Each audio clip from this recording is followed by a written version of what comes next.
This is the fourth video in our series about handling noisy surface roughness data. This measurement has a few sharp peaks that likely weren't created by the process and are probably dirt.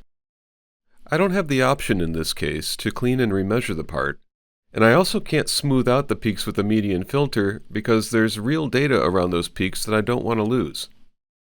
When I have a few obvious outliers like this, I can use OmniSurf 3D's surface editor to repair them. It's a really handy feature that's unique to OmniSurf 3D. The image on the left shows my changes in real time, and I can even undo them. Now, when I zoom out, I get a much more useful image of the surface that isn't dominated by those few peaks. When you're confident that the peaks in your data aren't real, the surface editor can be really helpful. But you have to be careful not to remove features that are actually part of the surface. If you'd like to try it on your data, OmniSurf 3D opens just about any 3D data format. And you can download a trial version for free.